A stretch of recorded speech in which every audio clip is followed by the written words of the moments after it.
میں بڑی تقریر آپ کے سامنے نہیں کر پاؤں گا، ہمارا آگے کا سفر ہے۔ دو چند نصیحتیں، جس آستانے کے جوار میں آپ حضرات رہتے ہیں، اللہ نے آپ کو جس بزرگ کا پڑوس بنایا ہے، وہ ایک ایسا فنا فی اللہ ہے اور ایک ایسا عاشق صادق ہے جس نے حدیث رسول پر عمل کر کے دکھایا، موتو قبل ان تموتو۔ سبحان اللہ سبحان اللہ۔ جس میں رسول پاک صلی اللہ تعالیٰ علیہ وسلم کے اس فرمان کا مصداق ہوتا ہے۔ فرمایا گیا کہ موت آنے سے پہلے ہی مر جاؤ۔ اللہ، کیا مطلب ہے؟ موت آنے سے پہلے ہی مر جاؤ۔ وہ وارث پاک نے کر کے دکھایا حدیث پاک کے عمل میں۔ کیا بات! آپ زندگی بھر احرام کی حالت میں رہے۔ احرام اور کفن دونوں ملتا جلتا کپڑا ہے۔ کیا بات ہے! سبحان اللہ سبحان اللہ۔ وہاں حرم پاک میں احرام پہنا جاتا ہے، وہ اللہ تعالیٰ کی بارگاہ میں عاجزی اختیار کرنی ہے۔ بندہ وہاں کوئی زیب و زینت کرنے نہیں جاتا، لیکن کفن جو پہنایا جاتا ہے مردے کو، وہ کس لیے پہنایا جاتا ہے؟ وارث پاک کی تعلیمات میں ہے کہ آپ سفر حج کے بعد، مسلسل آپ کے 3 سفر ہوئے ہیں، آخری سفر کے بعد آپ نے یہ طے کر لیا تھا کہ اب جو کپڑا پہنا ہوں وہی زندگی بھر رہے گا۔ ان کپڑوں کی ضرورت کیوں پیش آئی؟ آپ کا اپنا ایک وارثی سلسلہ ہے، اور اس سلسلے سے وابستہ ہونے والوں کی بڑی ذمہ داری ہوتی ہے کہ وہ پہلے فقر و فاقہ کو سیکھیں۔ کیا بات! سبحان اللہ۔ آپ نے یہ تعلیم میں بتایا کہ یہ کپڑا اس لیے فقیروں کو ہم پہناتے ہیں تاکہ وہ ایسے ہو جائیں دنیا میں جیسے مردہ کفن پہنتا ہے تو باقی کسی چیز کی اسے پرواہ نہیں ہوتی۔ جب ایک میت کو کفن پہنا دیا جاتا ہے تو اب اس کو آس پاس کے احوال کی کوئی فکر نہیں ہوتی، کون اس کا مال کھا رہا ہے، کون اس کا مال بیچ رہا ہے۔ کفن پہننے والے کو اس چیز کی پرواہ نہیں ہوتی۔ وارث پاک رحمۃ اللہ تعالیٰ علیہ کے ساتھ ایسا ہوا بھی، اور زندگی پر تجرید کی زندگی گزاری، نہ گھر بنایا، نہ محل بنایا، نہ ہی بڑا خاندان بنایا۔ یہ فنا فی اللہ جن کو کہا جاتا ہے، اللہ تبارک و تعالیٰ کی محبت میں گم ہو جانا، اور انہی لوگوں کا وہ مقام ہے کہ رب تبارک و تعالیٰ کی بارگاہ میں ان کا مقام وہ ہوتا ہے۔ بخاری شریف کی حدیث ہے، رسول پاک صلی اللہ تعالیٰ علیہ وسلم ارشاد فرماتے ہیں، لو اقسموا علی اللہ لابرہ، اگر یہ اللہ کو کسی بات کی قسم دے دے تو اللہ اس قسم کو پوری کرتا ہے۔ سبحان اللہ سبحان اللہ۔ یہ ان کا مقام ہوتا ہے۔ کیوں؟ ہر شے کو انہوں نے رب تعالیٰ کے لیے چھوڑ دیا ہے۔ خواہشات کو چھوڑنا آسان بات نہیں ہے۔ ہر انسان کی اپنی خواہشات ہوتی ہیں، اچھا کھانا، اچھا پہننا، اچھا سونا، اچھے گھر میں رہنا، اچھی بیوی، اچھے بچے، یہ کسی خواہش نہیں ہوتی۔ ان تمام چیزوں سے ترک اور زہد کی زندگی اختیار کرنا معمولی بات نہیں ہے۔ اسی لیے وہ یہ مقام جو پاتے ہیں اولیاء کاملین، ہر چیز، ہر خواہش کو قتل کرنے کے بعد۔ میں آپ کو بتاؤں، سیدنا ابراہیم علیہ الصلوۃ والتسلیم نے اللہ کی بارگاہ میں ایک بار عریضہ پیش کیا تھا، رب ارنی کیف تحیی الموتى، مولا تو مجھے دکھا کہ مردوں کو تو زندہ کیسے کرتا ہے۔ قال اولم تؤمن، رب تعالیٰ نے فرمایا اے ابراہیم کیا تجھے یقین نہیں ہے کہ میں مردوں کو زندہ کرتا ہوں؟ قال بلا ولکن لیطمئن قلبی، مولا کیوں نہیں، یقین تو ہے لیکن میں اپنے دل کو اطمینان دینا چاہتا ہوں۔ سبحان اللہ۔ دل کے اطمینان کے لیے میں دیکھنا چاہتا ہوں کہ رب تبارک و تعالیٰ تو کیسے مردوں کو زندہ کرتا ہے، توجہ چاہتا ہوں۔ قال فخذ اربعة من الطير فصرهن إليك ثم اجعل على كل جبل منهن جزءا ثم ادعهن يأتينك سعيا۔ رب تعالیٰ فرماتا ہے ایک کام کرو، 4 پرندے لے لو، چاروں کو ذبح کرو، ان کے منہ اپنے پاس رکھ لو، ان کے دھڑ کا جو گوشت ہے اسے قیمہ بنا کر سب کو ملا لو، چاروں پرندوں کے گوشت کو قیمہ بنا لو، پھر اس میں سے 4 حصے کر کے الگ الگ پہاڑوں پر رکھاؤ، 4 پہاڑوں پر گوشت رکھ کر کے آؤ، ثم ادعوہن، پھر ان کا نام لے کر انہیں پکارو۔ واقعہ کیا ہوا؟ اللہ تعالیٰ نے یہ فرمایا تو آپ نے 4 پرندے لیے، اس میں سے ایک کوا تھا، ایک مرغا تھا، ایک کبوتر اور ایک مور۔ پرندوں کے نام یاد رکھ لیں، کوا ہے، مرغا ہے، کبوتر ہے اور مور ہے۔ یہ 4 پرندے ابراہیم علیہ السلام نے لیے اور انہیں ذبح کیا، اور باقی کے ان کے گوشت کا قیمہ بنایا، سب کا مکس کر لیا، پھر 4 حصے کر کے 4 پہاڑوں پر رکھا ہے، پھر ان کے نام لے کر انہیں پکارا، اے مور، اے کبوتر، اے کوے، اے مرغے، آجا اللہ کے حکم سے۔ وہ گوشت کا قیمہ ہوا میں اڑتا چلا گیا اور اپنا اپنا جسم بننے لگ گیا، پھر وہ دھڑ آ کر اپنے اپنے منہ سے جڑ گیا اور پرندہ پھر سے سلامت ہو گیا۔ سبحان اللہ، سبحان اللہ۔ پورا جیسا تھا پرندہ ویسے ہی پورا زندہ سلامت ہو گیا۔ یہ اللہ تبارک و تعالیٰ نے اپنی قدرت کاملہ کا مشاہدہ کروایا، کس کو؟ ابراہیم علیہ السلام کو۔ سیدنا ابراہیم علیہ السلام نے یہ 4 مردے زندہ ہوتے ہوئے دیکھا، گوشت کا قیمہ بن کر مکس بھی ہو جائے، مولا ان کو زندہ کرنے پر قادر ہے۔ اب بات آتی ہے سبع سنابل شریف میں، صوفیہ اکرام کی نظر کچھ اور ہی کہتی ہے۔ یہ تو ہے، یہ قرآن پاک میں موجود ہے واقعہ، لیکن جب صوفیہ دیکھتے ہیں ان واقعات کو اور تفسیر کرتے ہیں تو حضرت میر عبد الواحد بلگرامی رحمت اللہ تعالیٰ علیہ فرماتے ہیں 4 پرندے جو لینے کا حکم ہوا تھا ابراہیم علیہ السلام کو، اور پھر ان کو دیکھنے کی خواہش کیا تھی؟ مرے ہوئے کو زندہ دیکھنا ہے، مرے ہوئے کو زندہ دیکھنا ہے، یہ قدرت کے عجائبات کو دیکھنا ہے۔ ہر ایک آنکھ نہیں دیکھ سکتی، ہر ایک آنکھ اللہ کی قدرت کے عجائبات نہیں دیکھ سکے گی، تو ابراہیم علیہ السلام سے یہ پروسیس کیوں کرایا گیا؟ یہ 4 ہی پرندے کیوں لیے؟ اور بھی بہت سارے پرندے ہیں یا دوسرے جانور کٹوا دیے جاتے۔ میر عبد الواحد بلگرامی فرماتے ہیں بات در حقیقت یہ ہے، ان 4 پرندوں کی 4 خصوصیات ہیں، 4 پرندوں کی 4 الگ الگ خصوصیات ہیں۔ کیا ہے؟ کوا جو ہے لالچ میں مشہور ہے، بڑا لالچی ہوتا ہے، جتنی بھی چیزیں اسے مل جائیں اس کا پیٹ بھرتا نہیں، کوا لالچی بہت ہے۔ مرغا شہوت پسند ہے، شہوت بہت زیادہ ہے، یعنی مرغیوں کے ساتھ اس کی شہوت بہت زیادہ ہوتی ہے، پرندوں میں وہ شہوت پسند ہے۔ کبوتر تیسرا، یہ بہت جلدی دوستی کرتا ہے، بہت جلدی مانوس ہوتا ہے اور دوستی کرنے کی عادت بہت زیادہ ہے۔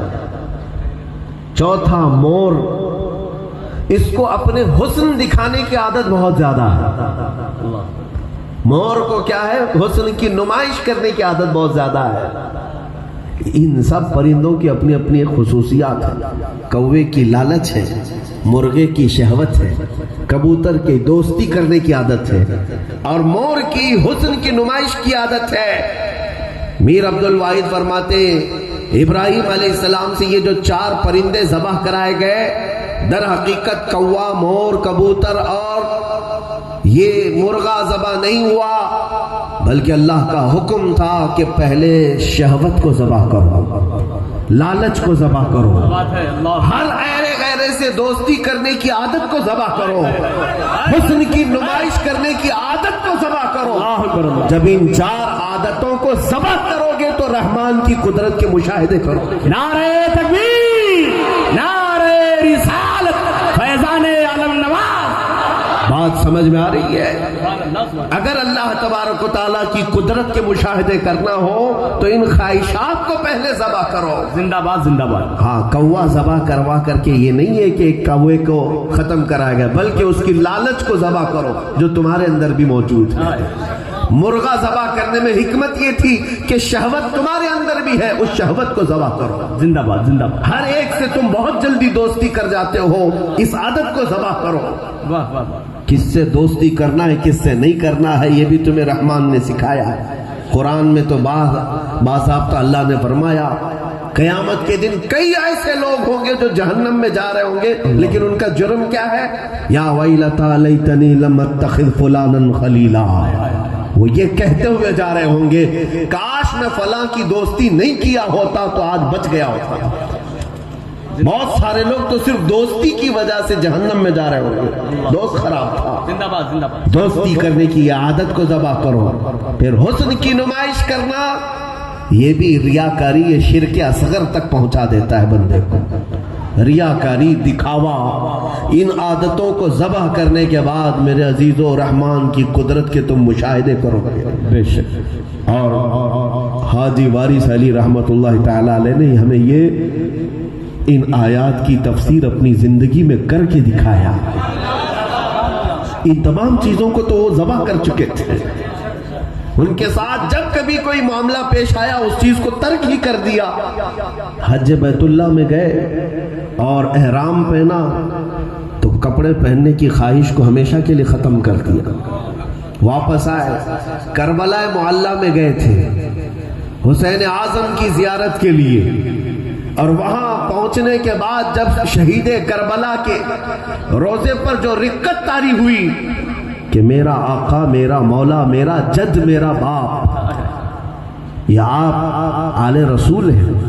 جب حسین اعظم کو کربلا کی دھرتی پر سوئے دیکھا اور پھر رونے لگے کہ یہی وہ مٹی ہے جہاں حسین اعظم اس مٹی میں ننگی پیٹھ آرام کرتے رہے جب آپ کو شہید کیا گیا۔ آپ نے اس دن عہد کر لیا کہ یہاں سے اگر وطن لوٹوں گا زندگی بھر نہ کبھی تخت پر سوؤں گا نہ پلنگ پر سوؤں گا، پوری زندگی ترک کر دیا۔ اللہ اکبر، تاریخ پڑھ کر کے دیکھے، نہ تخت پر سویا نہ ہی پلنگ استعمال کیا، زمین پر سوتے رہے۔ خواہشات کو ترک کرنے کی عادت معمولی نہیں ہے۔ اجمیر معلیٰ میں حاضری ہوئی، اب جب بارگاہ غریب نواز میں جا رہے تھے تو کسی فقیر نے اتنا کہا چپل باہر رکھ کر کے آؤ، چپل باہر رکھ کر کے آؤ۔ جو باہر رکھے تو زندگی بھر کبھی چپل نہیں پہنا، اس کی نوبت ہی نہ آئے کہ کوئی مجھے کہے کہ چپل اتارو۔ یہ اولیاء کاملین جو ہوتے ہیں یہ فنا فی اللہ کا درجہ ہوتا ہے۔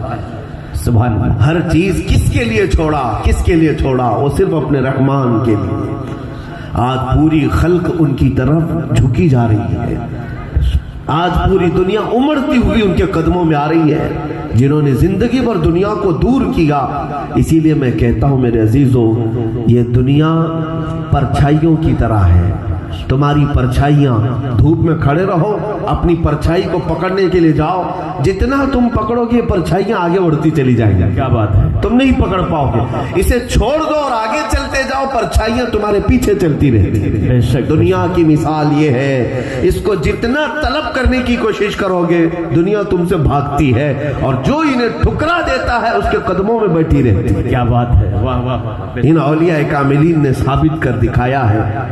میں تقریر تو نہیں کرنے آیا تھا، بس وارث پاک کی بارگاہ میں خراج عقیدت پیش کرنے آیا تھا کہ یہاں آنے کے بعد ہونا یہ چاہیے کہ تمہارے نفس کی جو خواہشات ہیں اسے ختم کرنے کی دعا کر کے جاؤ، کہ نفس امارہ یہ بہت ہی سخت ترین چیز ہے۔ آپ کو اندازہ ہے کہ شیطان پر سارے بلیم ڈالتے ہیں، کس نے کروائے ہیں سب کام؟ شیطان کروایا۔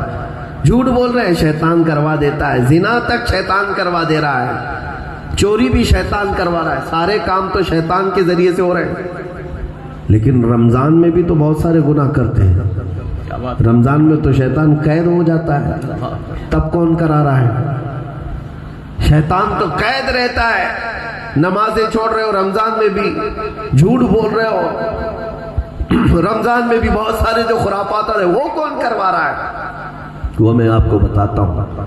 تاریخ ہے کہ شیطان تو پہلے آدم علیہ السلام کی عبادت کی سجدہ کرنے سے انکار کیا تھا نا، اس سے پہلے تو وہ فرشتوں کا استاد تھا، اللہ کی عبادت کرتا تھا۔ میں آپ سے ایک سوال کرتا ہوں، ہمیں ہر برے کام کے لیے شیطان بہکاتا ہے نا؟ ہر برا کام شیطان کرواتا ہے۔ جب اللہ نے حکم دیا سارے فرشتوں کو کہ آدم کو سجدہ کرو، ابلیس یہ شیطان سجدہ نہیں کیا، تو مجھے بتاؤ اس کو کس نے بہکایا تھا؟ کیا بات؟ یہ تو شیطان بعد میں ہوا نا، شیطان تو بعد میں ہوا، تو اس شیطان کو کس نے بہکایا؟ سجدہ کرنے سے کس نے روکا؟ اس سے پہلے تو کوئی شیطان نہیں تھا۔ کون بہکایا اور کون روکا؟ تفسیر میں صوفیہ فرماتے ہیں جو نفس امارہ ہر انسان کے ساتھ ہوتا ہے، اس کے ساتھ بھی نفس تھا، اس نفس نے اسے بہکایا۔ پتہ یہ چلا کہ جو شیطان کو بھی گمراہ کر دے، ابلیس کو بھی گمراہ کر دے، وہ نفس امارہ ہوتا ہے۔ وہ سب کے پاس ہے، ہمارے پاس بھی، آپ کے پاس بھی ہے۔ نفس انسان کو کافر بھی بنا دیتا ہے، مشرک بھی بنا دیتا ہے۔ نفس، یہ ہوائے نفس جو ہے، خواہشات نفسانیہ انسان کو جانور سے بھی زیادہ بدتر بناتی ہے۔ کل کی ایک نیوز میں پڑھ رہا تھا، پاکستان کا ایک نوجوان اپنی بیٹی کو 5 گولیاں مار کر ختم کر دیا۔ شادی ہوئے 1 سال 2 سال ہوئے، جوان لڑکا ہے، اور گھر میں بیٹی پیدا ہوئی، 3 دن کی یا 4 دن کی بیٹی کو لے کر کے عورت آئی تو اس نے اپنی بیٹی کو لے کر پھینک دیا اور کہا کہ مجھے تو بیٹا چاہیے تھا، یہ تو کیسے لے آئی؟ بہرحال جہاں تک کو یہ نیوز کتنی سچی ہے کتنی غلط ہے، لیکن مجھے بتانا یہ ہے کہ انسان جب خواہشات اور نفس کا پجاری بنتا ہے تو وہ حیوان سے بھی زیادہ گر جاتا ہے۔ کیا بات ہے، کیا بات ہے۔ مجھے بتاؤ، وہ مکہ کے لوگ جو اپنی بیٹیوں کا گردن مروڑ کر کے مار دیتے تھے، جانوروں میں کوئی اپنے بچوں کو مارتا ہے؟ یہ نفس ہی تو ہے، ان سے سب کرواتا تھا۔ آج تم بہت سارے نوجوانوں کو دیکھیں گے غلاظت کے ڈھیر پر بیٹھے ہوئے ہیں، سڑی ہوئی شراب پی رہے ہیں۔ انسان کو یہ زیب دیتا ہے کہ وہ شراب پیے، وہ بھی سڑی ہوئی چیزیں جس سے عقل زائل ہو جاتی ہے، ختم ہو جاتی ہے۔ وہ کیوں استعمال کر رہا؟ یہ صرف نفس ہے اس کا۔ نفس انسان کو ہر چیز کروا دیتا ہے۔ خواہشات، ہمارے مہاراشٹر کے ایک علاقے میں آج سے کافی سال پہلے کی اخبار میں بھی یہ بات چھپی تھی، 2-4 عورتیں کسی شمشان گھاٹ میں یا قبرستان میں ایک گڑھا کھود کر کے اس میں ننگی کھڑی ہیں، سفلی علم حاصل کرنے کے لیے۔ خواہشات کہ کچھ اس کے ذریعے سے مرتبے حاصل ہوں گے، مقامات حاصل ہوں گے، مال آئے گا۔ جس صاحب نے ان کو پکڑا اور لے آیا، اتنا ہی نہیں کہ وہ ایک گڑھے میں ننگی کھڑی تھی، انسانی پخانہ بھی کھا رہی تھی کہ طاقت زیادہ بڑھ جائے گی۔ ہائے افسوس، انسان جب گرتا ہے تو بہت بری طرح گرتا ہے۔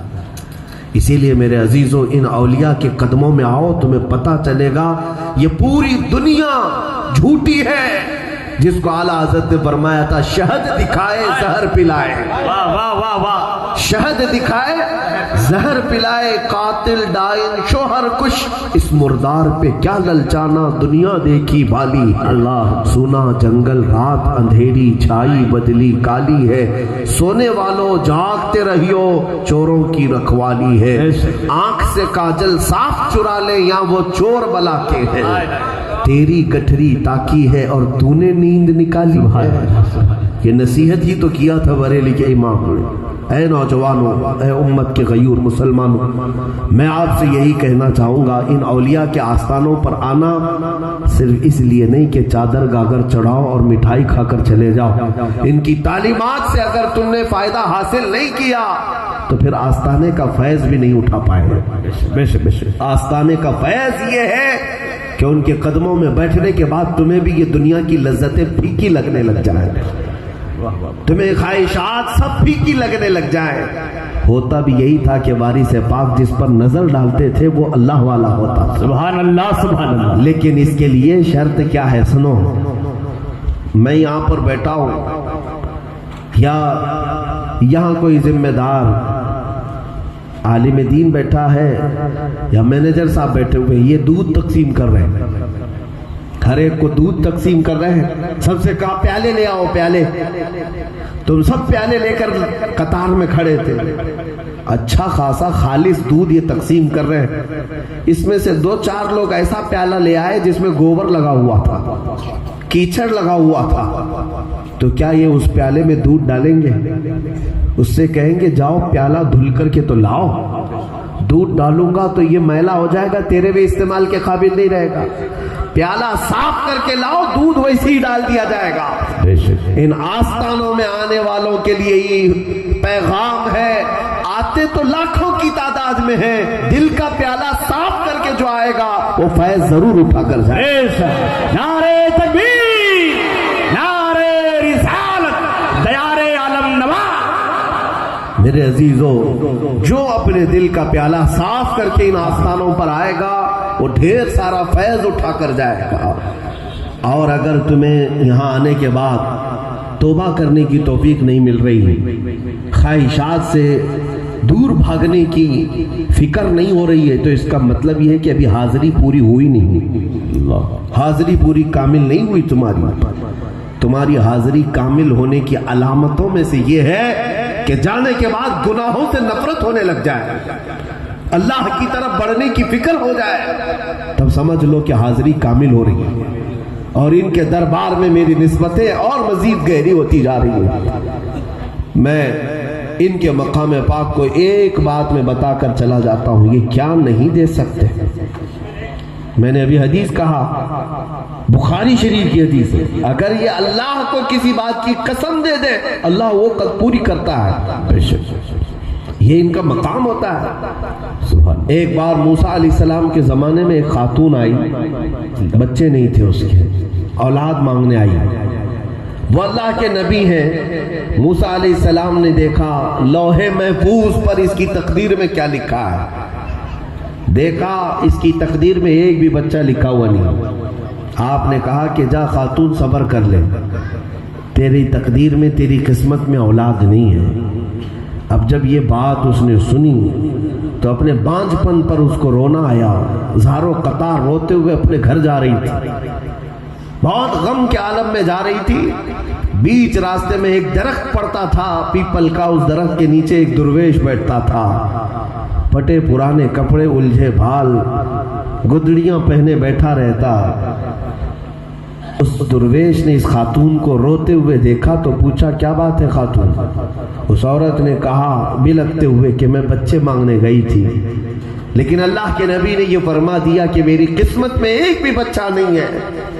انہوں نے لوح محفوظ دیکھا ہے۔ تو اس درویش نے کہا غم نہ کر، مایوس نہ ہو، جا اللہ کی بارگاہ میں آج رات سجدے میں گزار، مولا اگر چاہے تو قسمت بھی بدل لیتا ہے، بے شک اولاد ہو جائے گی۔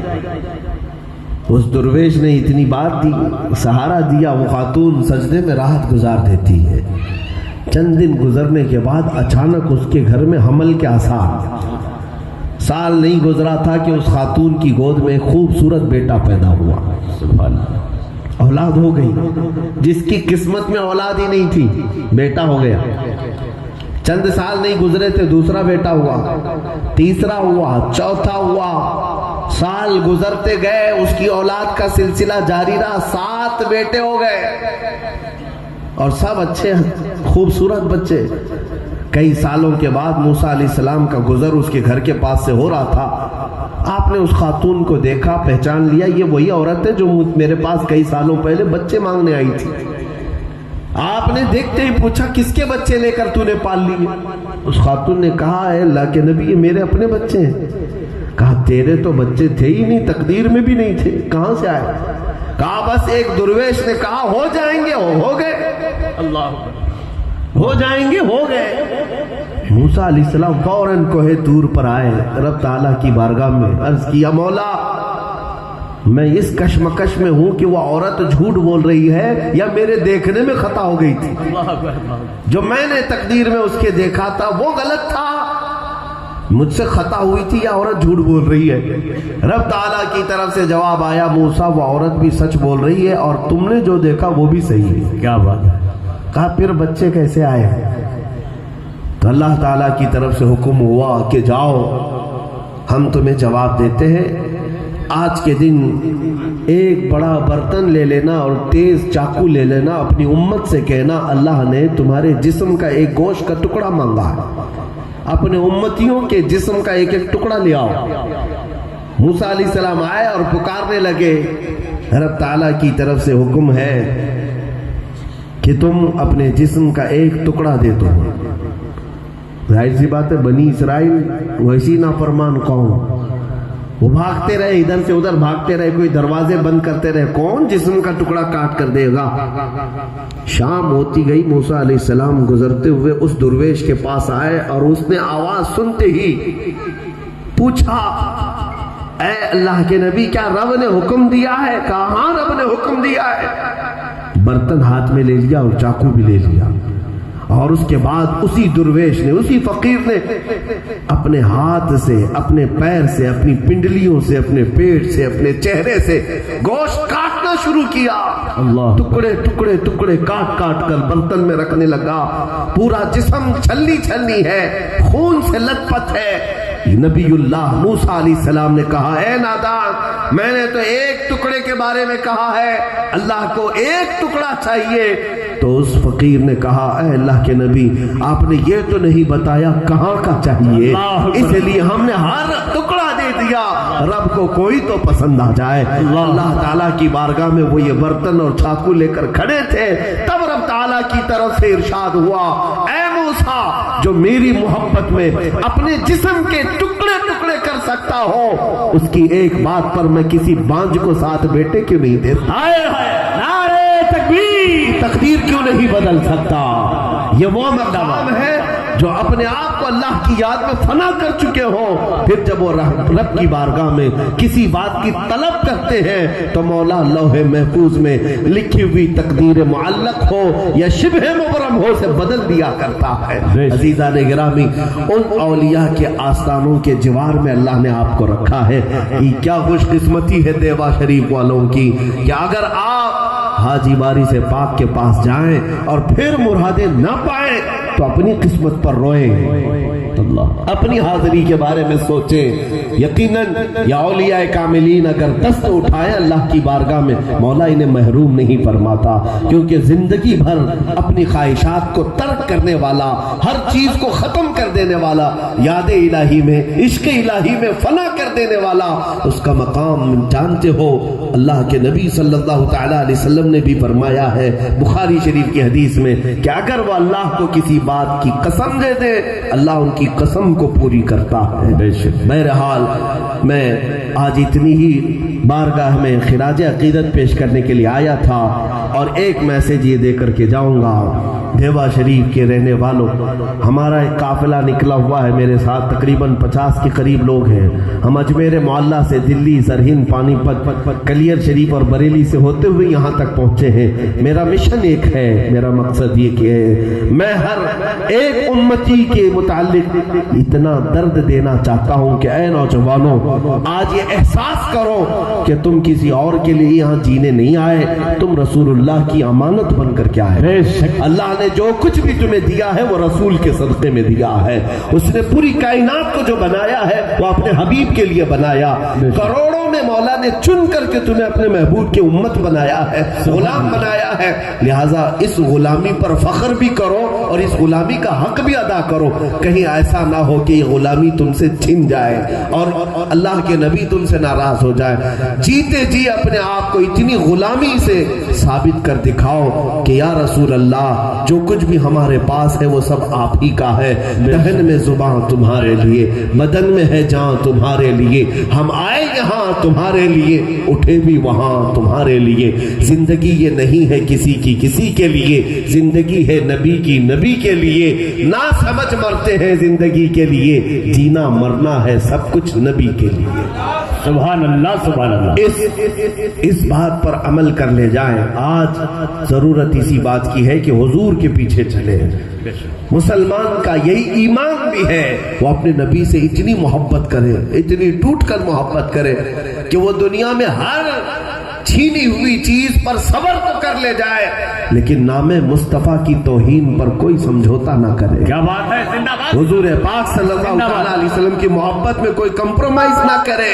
یہ ایمان کی علامت ہے.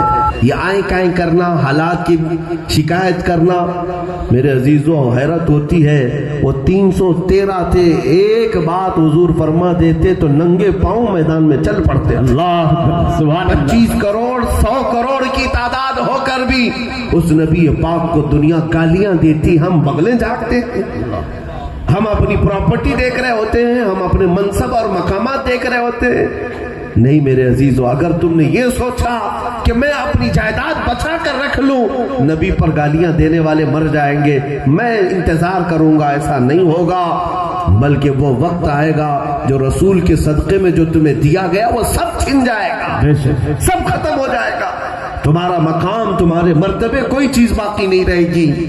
اسی لیے جو کچھ بھی ہمیں ملا ہے وہ رسول پاک کی وفاداری کی وجہ سے ملا ہے, حضور کے صدقے میں ملا ہے. اور جب تک وفاداری کرتے رہو گے عزت بڑھائی جائے گی, بے شک بے شک, عزت بڑھائی جائے گی. اور تم عزت دنیا میں مت ڈھونڈو. بعض نوجوان یہ سمجھ لیے ہیں کہ جتنا میں ماڈرن بنوں گا اتنی میری عزت ہے, اتنا مجھے ہینڈسم کہیں گے. خاک ہینڈسم کہیں گے. یہ دنیا تمہیں ننگا بنا رہی ہے اور نامرد بنا رہی ہے, جانور کی طرح بنا رہی ہے. پھٹے پرانے کپڑے پھر سے تمہیں پہنا رہی ہے. مرد کو کانوں میں بالیاں پہنا رہی, ہاتھوں میں چوڑیاں پہنا رہی ہے. یہ فیشن ہے, اس کو ماڈرن کہہ رہا ہے نوجوان. میں کہتا ہوں اے نوجوانوں, خوبصورتی ڈھونڈنا بھی ہے تو مصطفیٰ کے قدموں میں دیکھو. بے شک, جو یہاں حضور کے قدموں میں آیا, پھر وہ 80 سال کا بوڑھا بھی کیوں نہ ہو جائے, وہ کائنات میں سب سے زیادہ خوبصورت نظر آتا. سبحان اللہ سبحان اللہ. حضور کی غلامی میں خوبصورتی بھی ہے, عزت بھی ہے, رفعت بھی ہے, برکت بھی ہے. اسی لیے اقبال نے کہا تھا کہ محمد سے وفا تو نے تو ہم تیرے ہیں, یہ جہاں چیز ہے کیا لوح و قلم تیرے ہیں. میں بہت طویل بات کر لیا, آپ تمام حضرات کو بٹھا کر کے بھی, اور مینیجر صاحب نے پورا کا پورا جلسہ ہی کروا لیا. اللہ تبارک و تعالیٰ ان کو شاد و آباد رکھے, اس مدرسے کے صحن کو مولا سدا قائم رکھے. اور دیوا شریف میں آنے کے بعد مجھے بڑی خوشی ہوئی. آستانہ عالی جاہ کے قریب میں یہ ادارہ ہے, اللہ تعالیٰ اس کو وارث پاک کی تعلیمات کے لیے اپنی بارگاہ میں قبول فرما لے. پوری دنیا یہاں سے فیض اٹھائے اور آستانہ وارث پاک سے نفس خوشی اور تصوف کی تعلیم عام ہو. اللہ تبارک و تعالیٰ ایسے اسباب و ذرائع پیدا فرمائے. وآخر دعوانا الحمدللہ رب العالمین.